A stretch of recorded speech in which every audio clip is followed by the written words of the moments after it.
السلام علیکم ویورز، بسم اللہ الرحمن الرحیم۔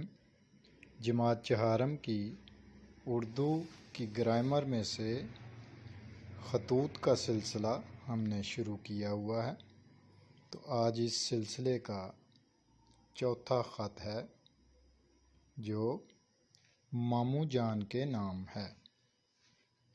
اچھا، اس میں ہم نے ذکر کیا کرنا ہے کہ ماموں جان کو ہم خط لکھ کیوں رہے ہیں، کیونکہ انہوں نے مری کی سیر کا وعدہ کیا تھا، تو لہٰذا ہم نے اس خط میں، اس تحریر میں ان کو یاد دلانا ہے کہ آپ نے مری کی سیر کا وعدہ کیا تھا۔ تو لہٰذا ہمیشہ کی طرح خط کی سب سے پہلی لائن انتہائی دائیں جانب آپ کو ایڈریس لکھنا ہے، پتہ لکھنا ہے، اور دوسری لائن میں تاریخ لکھنی ہے، اور تیسری لائن کے درمیان میں سے ہم مخاطب کریں گے جن کو ہم خط لکھ رہے ہیں، تو لہٰذا یہ ماموں جان کے نام خط ہے، تو ہم لکھیں گے پیارے ماموں جان، اور نیکسٹ لائن میں السلام علیکم۔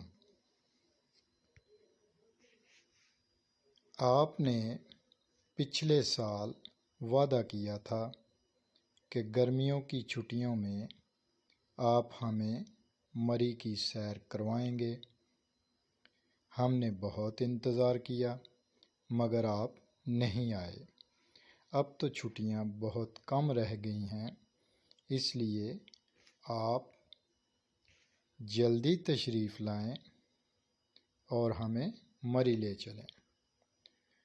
والدہ صاحبہ آپ کو سلام کہتی ہیں۔ اعجاز، شکیلہ اور راحیلہ کی طرف سے آپ کو اور ممانی جان کو سلام۔ والسلام، آپ کا بھانجا، اور آپ اپنا نام لکھیں گے۔ خط جب بھی لکھیں بہت ہی پیارے انداز سے، بہت ہی خوبصورت رائٹنگ میں، اور موتی پرونے کی کوشش کیا کریں۔ اب تو جدید دور ہے، خطوط کی ضرورت نہیں رہتی، موبائل پر میسیج پر بات ہو جاتی ہے، مگر پھر بھی تعلیم کا حصہ ہے